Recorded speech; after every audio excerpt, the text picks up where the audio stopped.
Lesson 24, we learn about the infinitive. The infinitive in Hebrew is used in the same way that the infinitive is used in English. But the problem with learning about the infinitive is that most of us don't know what infinitives are even in English. So we need to talk just a little bit about that. It's rather intuitive in some ways. We just need to define the word.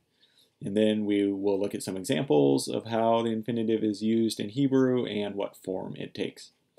So an infinitive is a word in English that starts with to, such as to do or to run or to sit. It can also look something like a participle, so doing something. So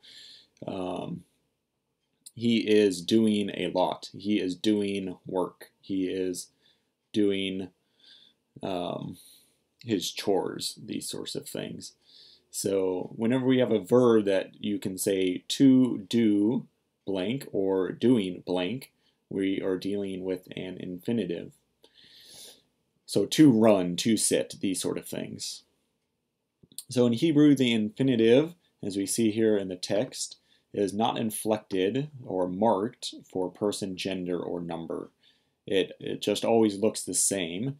And we won't translate it with person, gender, or number. We won't say he is sitting. We just say to do blank or doing blank. We won't say she is sitting or you are sitting or anything like that. That's not part of this verb. It simply is to do blank or doing blank. So our authors here in the grammar give us examples of the infinitives in all 7 of our main binyans or binyanim. This isn't terribly helpful because all we know right now is the call. So we will focus on the call infinitive. And as we get into the other binyanim, we will look more closely at their infinitives. But for now, let's just take a look at the call. Here's the call infinitive, an example of it. This is shamor, shamor, to guard or to watch. This is built off of the imperfect. The imperfect of this verb is yishmor. The infinitive simply has lost the prefix on the front. So that is cut off, and now we have our infinitive. So instead of yishmor, we have shamor. So this is how we make the infinitives in Hebrew. The infinitive may have attached pronouns that express the subject or object of the infinitive. So we can attach our pronouns that we have learned in other places right to the back of the infinitive. The tricky part here is that this pronoun can be either the subject of the verb or the object.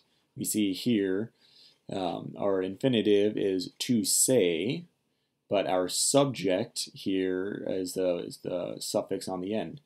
You're saying. So this is the subject of the verb. You're saying.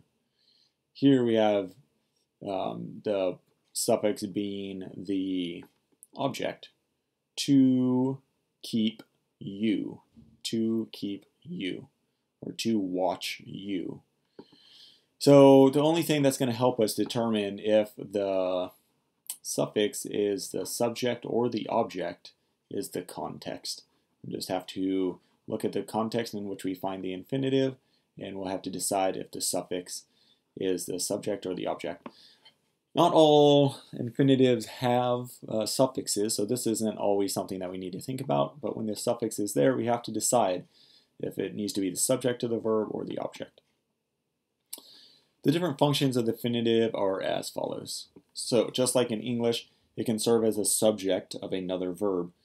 We see here from Genesis chapter 2, Lo tov heyot ha'adam levado, not good to be the man his alone, or to be alone.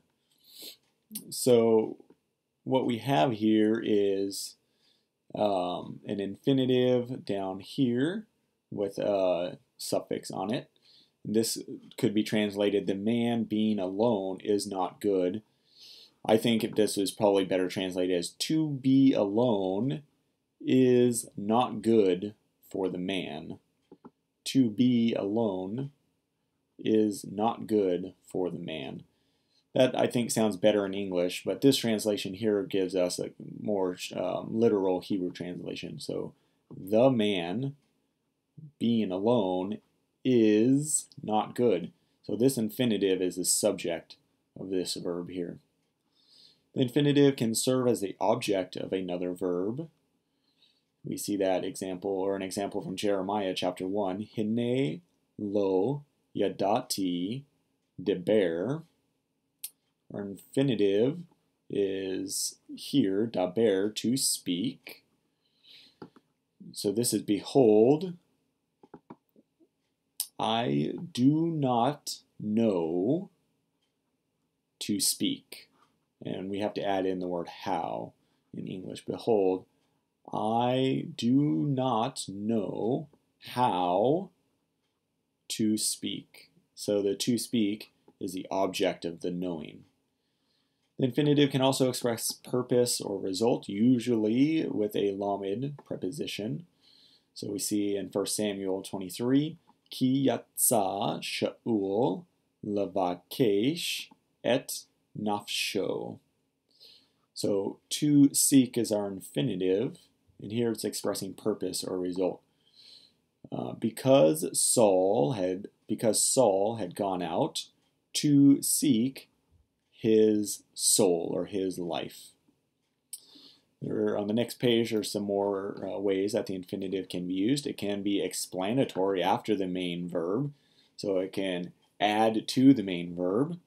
We see in Deuteronomy chapter 5, Shamor et Yom HaShabbat Lakad Desho. So we have the Sabbath day. The Sabbath day. Oh, sorry. Keep. Here's the verb. Keep the Sabbath day to sanctify it.